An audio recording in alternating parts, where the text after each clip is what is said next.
I'd mark the date down and the stuff down on something, because I couldn't remember all that stuff, and I couldn't remember. Don't laugh about it, Kristen. You never cheated in your life, I reckon, but I did. I'd write it in the palm of my hand or something, because I couldn't remember it. It just would not stick with me. And yet, when God started teaching me history, it was different. For one reason, He didn't tell me, you got to remember what date this happened, or you got to remember this, and that, and the other. He wanted me to have an understanding of what He's been doing in the body of Christ for the last 2,000 years. And then He was going to take me, but He didn't tell me He was going to take me further than that. But that's where I spent several years with Him just teaching me about the down of the church and the up of the church and the changing of the church and the anointing of the church and the different things that's going on and why the Baptist over here, why the Methodist over here, and how all these things happened over the last 2,000 years. He's took me through it. And then when He got through teaching me all that, just about a year and a half ago now, I guess, in order to understand it, you'd have to understand that, and I already given this testimony, but the only way I can do it and have you understand it is the fact that I decided it was time for me to go home. I was sick. My heart was failing. And it was miserable. You know, I don't like being sick. I've never liked being sick. It's just no fun. And the worst part of it is, to me, was the thought, well, you could wind up helpless and everybody else having to wait on you. You just be, you know, and that was an awful thought. I said, no, Lord, please just let me go home. Because I don't want to get, what do you call it, disability, disabled? Yeah. No, if I'm going to live, I want to be able to, you know, go, do. I don't want to live a disabled life. And I realized that my heart was becoming very much like my daddy's was just before he died, that it was just slowing down. So, in fact, if I sat still for a minute, my wife would look at me and say, where you been?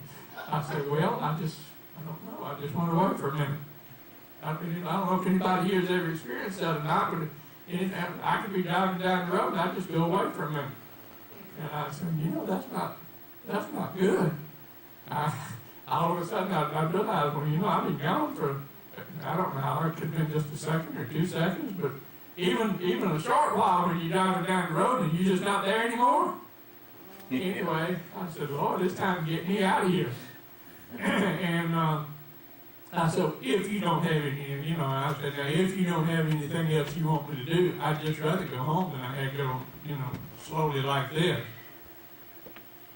And He told me very plainly that I do have something. I've been preparing you for it, and you're not through. He said, if you really want to, you can go. But that's not my choice. That's not what I want you to do. I said, well, Lord, you're going to have to give me a new heart and let me be well if I'm going to stay. And He did. And that's when I went on to the heart doctor, and they couldn't find, you know, everything was perfect. And all that stuff stopped. And I knew that God had done His part of it. I don't think I've seen it go away since. Well, it's going to happen. I've been too big, but I told you to start with, I've been walking with the Lord. He's been teaching me for a lot of years. But this was year before last, about a year and a half ago, something like that this happened. And from that day on, from the day that he healed me on, He hasn't gone back. He's gone ahead. And every walk I have with Him now, it's about the things I'm talking about tonight. Everything that He's talking to me about. I've started off some of my walks asking Him about something or talking about something, and in just a minute's time, He's got me back teaching me about the things that's about to happen and not the past. The things that's coming and not the past. And so I know that is what He said He still wanted me to do. That He wants me to be a mouthpiece for Him for a little while longer here, a mouthpiece. And so That's the purpose that I'm here for tonight. It's just simply to be a mouthpiece for him. Most of the signs of the time have to do with the nation Israel and his coming to set up his kingdom here on this earth over the nation Israel.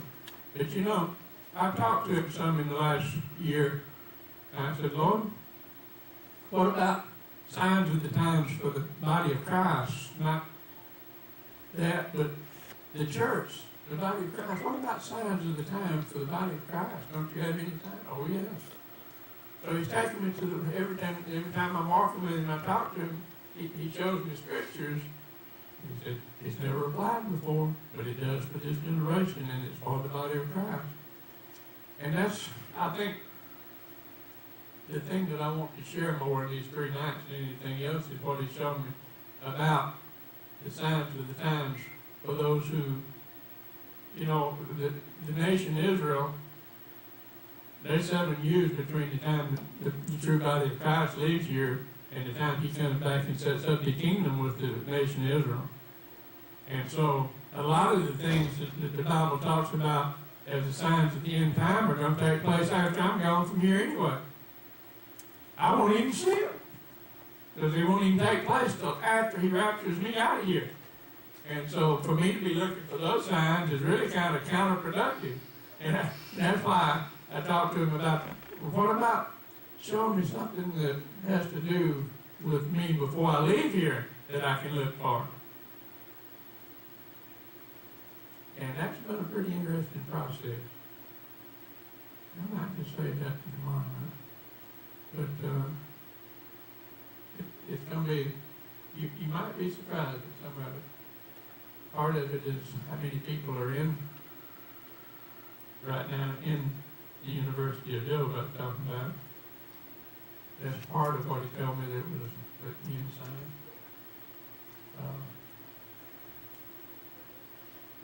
But Christian, one of the things he told me was part of the inside is the perfection of praise out of the young people's mouths. Your generation's mouth that he's allowed me to be a part of and enjoy so much. But it's not really mine. But it says one of the signs of the body of Christ getting ready to leave here is the same as it was when Jesus was going into town, into Jerusalem when he was here the first time, and the religious leaders were saying, will you tell those people to hush? Will you tell those people to stop? And he said, have you never heard out of the mouth of babes and sucklings, praise is perfected. Praise is perfected. And he says, one of the signs of the end time for the body of Christ is that praise is being perfected out of the mouth of the young people.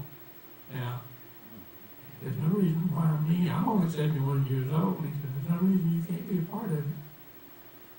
You know, you can be as old or as young as you want to in God's kingdom. I'm eternal. I am eternal. That means only 71 years from the beginning. What will I be 10,000 years from now? So I'm young. If you look at it from God's perspective, I'm just a child. Out of the mouth of babes and sucklings, praise is being perfected. He said that's one of the signs.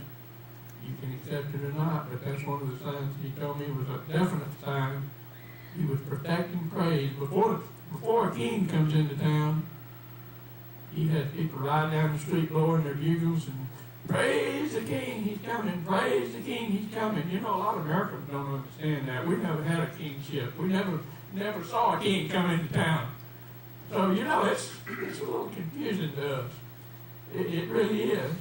But people who live in countries that have kings, they can understand that, because he may be riding in a chariot and people on the horses going down the street ahead of him saying, king is coming, king is coming. And people will kneel down and they'll, you know, the real king is coming. Well, the real king of kings and the Lord of lords is about to ride into town. And he says there will be praisers going ahead. The praisers will go on ahead, preparing the way for the coming of the king. And so the main thing There's two things that he showed me very clearly that are part